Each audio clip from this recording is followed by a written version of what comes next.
like, share, subscribe. HCB2 World. Hey, what's going on, guys? Welcome back to the channel.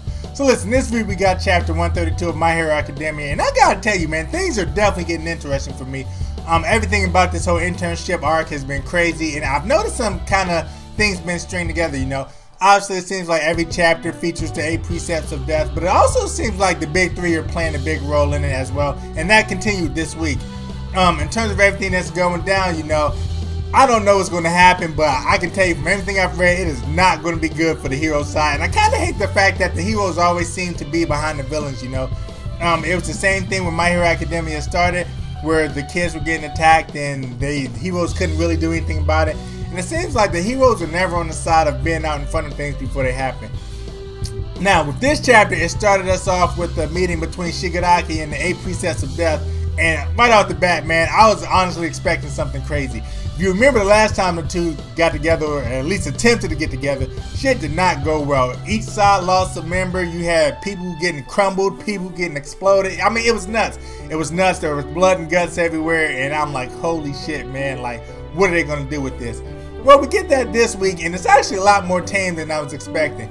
Now, granted, you know, even though it was tame, Shigiraki was still extremely disrespectful, and I didn't think he was going to get away with it, but, you know, it turns out he did.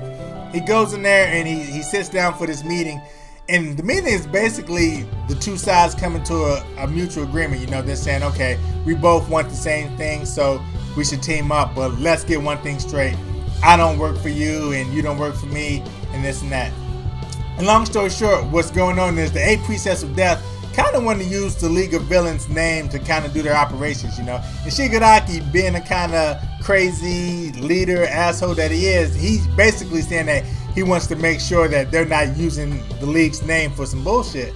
And, you know, the way he goes about things is funny. I mean, he really has no fear, even in situations where he seems like he doesn't have the upper hand. He's still just like, I'm going to do whatever I want. Whether it's talking crazy, whether it's his mannerisms, whether it's putting his feet on the table, he just no fucks given with this guy. And even though I'm not a fan of villains, I love the fact that his character is kind of like that. As that meeting's going on, Shigiraki pulls out what looks to be like a mini bullet with a needle in it. And he tells the 8 precepts that basically he knows their plan revolves around that, and he kind of has a good idea of what it is. From there, it kind of shifts over to Kirishima, of all people, you know, and we kind of see him doing his internship, and he's interning with a hero called Fat Gum. But not only is he interning with Fat Gum, he's also interning with one of the big 3, which in this case is Tamaki, whose hero name is Sun Eater.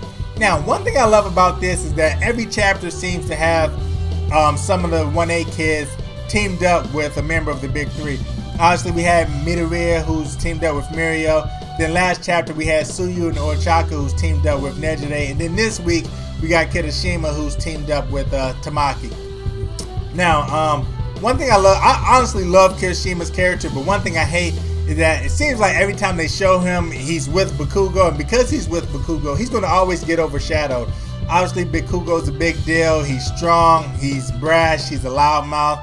He can't contain himself, but he's actually a lot of fun to watch. But because he's always teamed up with Bakugo, you know, Kirishima never gets his opportunity to shine. And he kind of touches on that a little bit. He says, you know, basically every time something happens, I'm for the most part useless. I never get to do anything. I have to kind of sit back and watch as my classmates exceed me and basically make me look bad. Well, not make them look bad, but they basically outshine them. And he says that what his goal is to close that gap. One thing I also love about this chapter is you kind of get a little further look into who Tamaki is, and he's like a depressed version of Sasuke, you know. Every time someone says something, he takes it negatively. He's like one of those guys who wouldn't want to be out in the sunshine. He'd rather be like somewhere in a dark room, sitting in the corner. But I love that, you know, because it's interesting, it's different, and it's not something that we see a lot of. Another thing I love about him is like his quirk, you know. They call it Sun Eater, but basically his quirk is based off of anything he eats. So whatever he eats, he's able to kind of take on that shape, whether it's clams or octopus or even fried chicken, you know, he can kind of take on that shape. That's pretty interesting. Like, who comes up with that kind of stuff? That's something that I would have never in a million years considered to be a quirk. But that just shows you the creativity of the creator of My Hero Academia, you know. So I kind of love that. But as they're doing their patrols, you know, stuff's going down. You kind of see villains basically having a mini turf war. Now, obviously, this place is packed. There's a lot of civilians, and obviously, these heroes don't want people to get hurt. So as these villains are kind of fighting each other for control of this territory, a shot gets fired, and right off the bat, man, you can tell like everything that's going. This is not going to be good for the heroes. It turns out that this shot that was fired, it actually hits Tamaki, and we find out later on that basically what that little bullet does is it's able to take away the powers of, it's able to take away quirks from heroes. So like, how are they going to stop something like that? I don't understand what they can do, but you know, why is it that the villains always seem to have the good stuff and the heroes never seem to have anything that can help them whatsoever? It hasn't been confirmed that Tamaki's power has been stolen, but you can kind of just go off of that, because when the bullet hits him, you see his hand, which was at one point a clan, it goes back to being regular fingers. Then after that, you know, Kirishima gets hit with a bullet, but luckily because of his quirk, he's able to not be affected by it. He goes ahead and he hardens, and the bullet reflects, and it kind of catches the bad guy off guard. In terms of where things are going with this, I have no idea. And honestly, this reminds me a lot of X-Men 3. Now, granted, you know, we have to assume that the precepts leader, his daughter, she has to play some kind of role in this, you know, because he even said himself that he needed her for a plan. It reminds me of X-Men 3, where they had the mutant kid who could eliminate powers, and they kind of used that and weaponized it. And I think that's what's going on here.